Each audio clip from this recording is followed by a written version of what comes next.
অসমৰ এটা সৰ্ববৃহৎ আঞ্চলিক দল হ'ল অসম গণ পৰিষদ দলটো। অসম গণ পৰিষদ দলটো এদিনত গঠন হোৱা দল নহয় বা 3-4জন ব্যক্তিৰ আলোচনাত গঠন হোৱা এটা আঞ্চলিক দল নহয়। অসম আন্দোলনৰ সৰ্বশ্ৰেয়া অসম আন্দোলনৰ পৰিসমাপ্তি, য'ত অসমৰ মানুহৰ ত্যাগ আছে, অসমীয়া জাতিৰ ত্যাগ আছে। সেই ত্যাগৰ বিনিময়ত 1985 চনৰ 14 অক্টোবৰত অসম গণ পৰিষদ দলটো গঠন হৈছে। গতিকে অসম গণ পৰিষদ দলটোৰ গঠন হোৱা এটা ইতিহাস আছে। গতিকে হঠাৎ 3-4জন মানুহে গোট খাই কোনোবা হোটেলৰ ৰুমত এটা দল গঠন কৰা, এজন ব্যক্তিয়ে চিঞৰি পেলাই এটা দল গঠন কৰাৰ মাজত আকাশ পাতাল পাৰ্থক্য আছে। মই ক'লো যে আঞ্চলিক দল হ'ল অসম গণ পৰিষদ দলে, এটা সৰ্ববৃহৎ আঞ্চলিক ৰাজনৈতিক দল অসমৰ।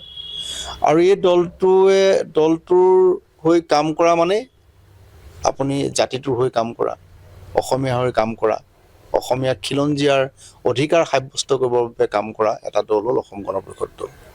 গতিকে মই ভাবোঁ যে অন্যান্য যিবিলাক এদিনতে গঠন হোৱা যিবিলাক আঞ্চলিক দল বুলি কোৱা হৈছে, চৌকল আঞ্চলিক দল মাজত আৰু অসম গণ পৰিষদ দলক আপোনালোকে কোনো কাৰণতে মানে ৰিজনি নিদিব, তুলনা নকৰিব।